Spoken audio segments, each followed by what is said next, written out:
I wanted to come to you guys this morning though and talk to you about a very important issue that I've been working with a lot of clients on, and one client in particular whom I'm going to see in just a moment here for her, I think, third session. She was happy to allow me to explain to you guys what she's been going through, because I think it could benefit you, and I told her that. I have an awesome group online on Facebook that I would like to share her story with. Of course, I won't release her name or where she lives or anything like that, but what she has been dealing with, and tell me if this sounds like you, she has been dealing with childhood trauma and living as an adult with a wounded child inside of her. And what this means for her, and the things that she's working on with me and actually remedying, because she's doing her inner work and she's choosing to stand up and empower herself, is that she is moving past these symptoms. And what they looked like for her was she was afraid to get up in the morning because it was uncomfortable to live. She has trouble being in the world. She has trouble sleeping because she's afraid of getting up, going out into the world. She overthinks, she overanalyzes, she over-contemplates, she worries, right? She has trouble being in relationships with friends, even with relatives. But most importantly, what she has trouble with is romantic relationships. Because of this childhood trauma, it has impeded her ability to truly accept love from a single individual, right? She can't open up. She doesn't trust the world, and therefore she can't trust a mate, right? So some of the things we've been working on, we're rescuing her inner child, right? Recognizing that the psychological precept that says, yes, there is a younger version of you that is sort of frozen in time within you, a part of your psychology. And if this version of you is wounded, then you, as the adult, are wounded as well. So what we need to do is we need to go back to the source. We need to regress back to this child and see why he or she is upset. What happened to her? What happened to him?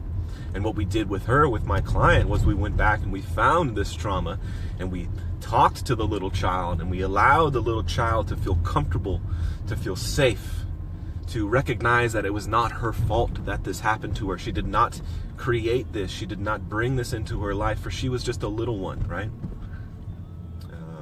She did not deserve to be harmed in this way. And we allowed the child to feel comfortable in that notion. We rescued her from that scene, the initial abuse scene, and we brought her into my client's life today so that my client can have this little child with her, no longer wounded, but magical, to help her manifest, to help her be present in the world, and to alleviate all of the feelings that she had been going through as an adult, all of those hard feelings that that little child was feeling inside of her. Now that that little child is healed, my adult client can now be happy in her life, in her everyday life. She can be comfortable in her skin. She can accept love into her life now, because that little child isn't inside saying, nope, I can't trust this person. I can't let them in. I can absolutely not give love to this person. There's no way to do that for me. And now this little child is saying, yes, I want love. I want to be here for myself. I want to show up each and every day for my fellow humans, for my, all of the love in my life. I want to show up for my family. I want to show up for my friends. I want to show up for my romantic relationships, whatever they, they look like in my life right now. This little child is crying out, yes, you have done the work. She is thanking her adult self for doing the work, for empowering herself. And that is the kind of work I do with my clients. And that is the kind of work I ask that you begin to do and begin to think about doing, because in this time, you guys, it is very important that we start to empower ourselves. We start to look within for our answers, and we start to recognize that those little versions of us that are wounded are really the ones that are crying out and saying, you know what, this is not right. I don't feel good in my skin. I wish I could be better. I wish I could feel better about myself. I want to remedy my life. And truly, the little child inside has the insight enough to say, you know what, something's off or something's working. That's what the little child gives us.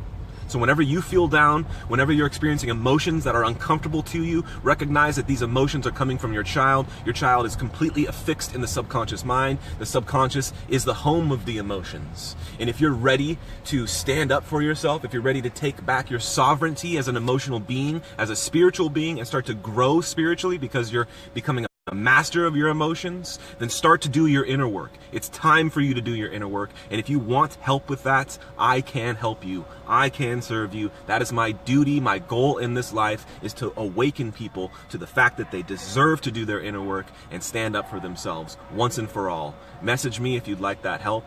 I love you guys. I'll talk to you soon.